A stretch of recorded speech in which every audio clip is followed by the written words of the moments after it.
Welcome to the Leader's Edge podcast. I'm Sandy Laycox, Editor-in-Chief of Leader's Edge. In this episode, I talk with one of our newest Leader's Edge contributors, Scott Naugle. Scott is not only the president of Consumer Solutions for BXS Insurance, but also the co-owner of Pass Books' Cat Island Coffeehouse with 2 locations on the Mississippi Gulf Coast.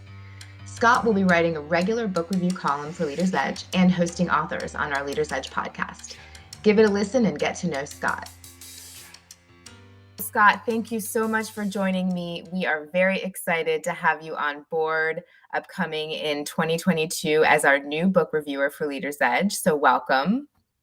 Well, thank you. Honored to be part of the team. We're very excited about it. And we just wanted to take this time to sort of get to know you a little bit, introduce you to our audience, many of whom will be enjoying your literary expertise as we go forward. So you have worked as an insurance executive with BXS Insurance in Mississippi for more than 20 years, but you've also had a long history in academia, history, and the arts. Tell us a little bit about yourself and how you came to own an independent bookstore.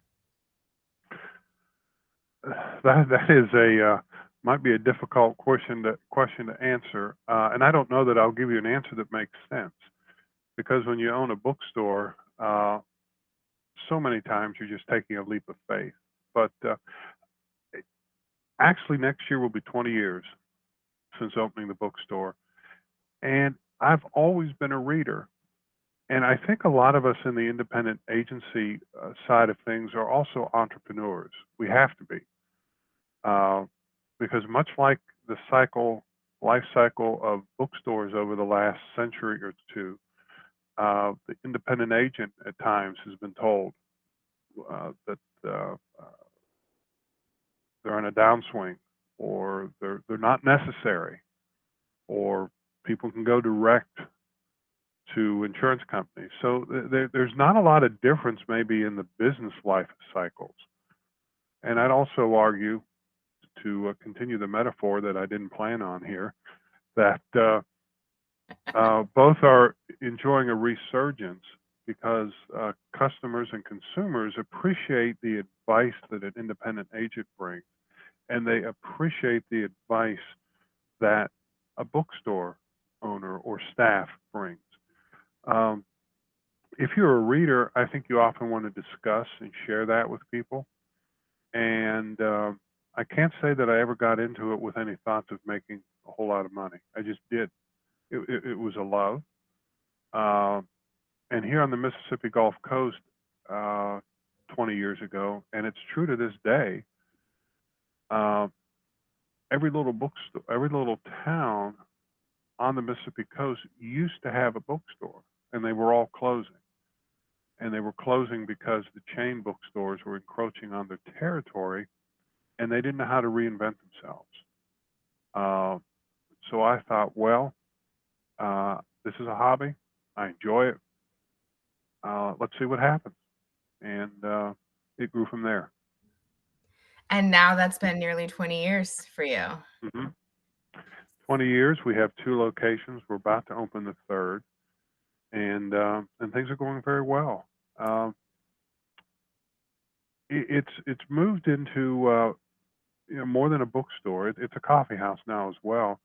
And particularly in the past few years, as many people are confined to their homes during the day, Zoom calls, and a lack of contact, a bookstore can very much become a third place, particularly an independent bookstore, where people can go, relax, not feel pressured, browse, look, and talk to other like-minded people. And that has increasingly continued to work well for us. So you mentioned how, you got into this business at a time when independent bookstores were struggling due to these large retailers. We all know them. Can you talk a little bit about how you, have worked through that, and as an entrepreneur, what you've done to, obviously grow your business when dealing with such a huge force? It's, I'm very well aware that those national chains and online exist, but I don't spend a lot of time on them because there's nothing I can do about it. People buy products through different channels, just like they buy insurance differently. I'm focused on the segment that wants to and appreciate a store that curates their book selections.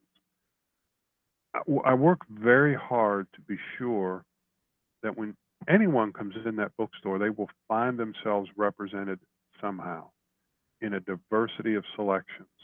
Fortunately, book publishers now, a lot of their catalogs are online. So I can spend my evenings, as I am doing now, buying books for this coming summer, in looking what's coming up. So am I going to pick things that I know will be on the front display racks at one of the chain bookstores for 20% off? No. But am I going to look and find something that's maybe a little unique that won't be privileged or stock in any of those stores? Yes. And it becomes about choosing the selection, which is almost as important as making somebody feel welcome when they come in. So how does a book stick with you? How do you know what one is going to potentially, make your list? Well, I make a lot of mistakes. So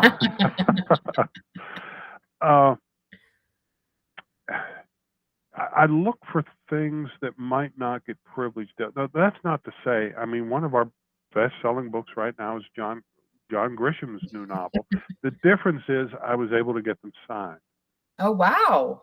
So that is a different selling proposition than others can offer. Absolutely. Yeah. People, I think it's important to play up to treat people as exceedingly intelligent, which many people are, and they appreciate it when you respect their intelligence. So I look for books that are going to be good fiction, particularly literary fiction, good history, and maybe a little bit provocative in the titles. So as you are curating books for Leader's Edge readers, first of all, I'd love for you to share with us a little bit about why you decided to join us at Leader's Edge, what sort of prompted your reaching out to me about this, and then give us a little bit of a taste of what types of books you're going to be bringing to us as we go throughout 2022. Don't give everything away, just a little bit. Well, I've always been struck around the fact that I'm surrounded by readers in this industry. And it struck me recently at ILF at how many people I saw carrying books and how many people were reading, which prompted me to think, this may be something that could be of interest, because books are ideas. And if there's anything that's important now, it's listening to new ideas, keeping your mind open, because our industry is changing. We don't do business the way we did 30 years ago. And if you're keeping your mind fresh and fertile and challenging it, I think it makes us better business people. So give us a little bit of a peek into what's in store.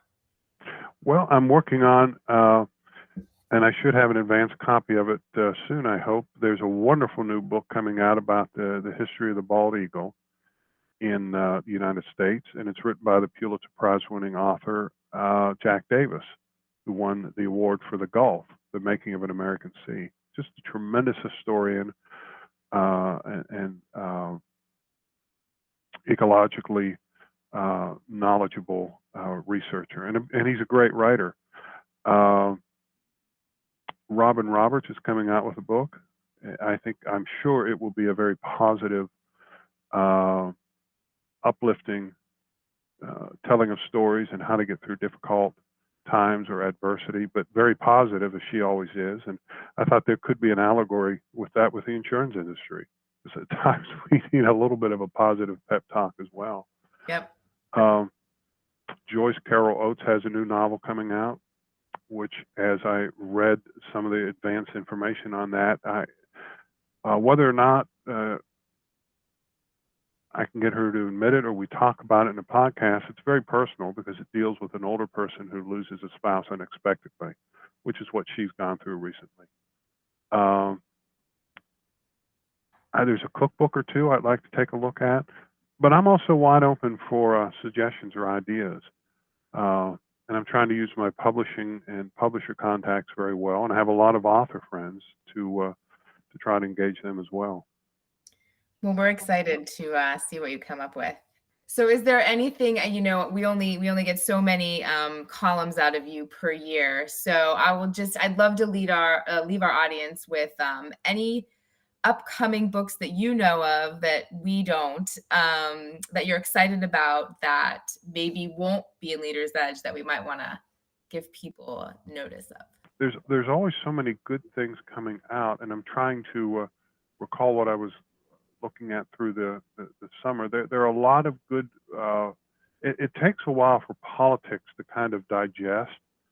So what I was seeing in some of the catalogs through the summer and into next year are probably more thoughtful books about the past few political years that aren't really bomb throwers, so to speak, but they're more thoughtful. Specific titles aren't popping up to mind at the moment, but when I come across them, I'll certainly make you aware, or make our readers aware of them. That sounds great. As I always think about when something happens, some major event, in the world, how long will it take for that to enter our literature? When you start see people writing about it as just part of their story because it happened during that time. So it'll be interesting to see how all that comes out in works of art. I agree. And you mentioned works of art beyond literature, painting, music, and so forth. It takes some time to digest it, and then it will come out. Some of the best books about the Vietnam War took 15 or 20 years to come out. Yeah. Because we had to determine as a society how we felt about it, and what records and documents would be available to researchers. And it takes a while to digest that. And those books don't get written quickly. They take several years. Yeah. Well, Scott, thank you so much for joining me. This has been great. I'm very excited about what's to come. And I'm very excited about all of the podcast and columns we're going to be getting from you in the future. Likewise, I'm excited as well and look forward to getting to work for you. That was Scott Naugle, President of Consumer Solutions for BXS Insurance and new Leader's Edge book review contributor. Look out for his first column in our upcoming issue.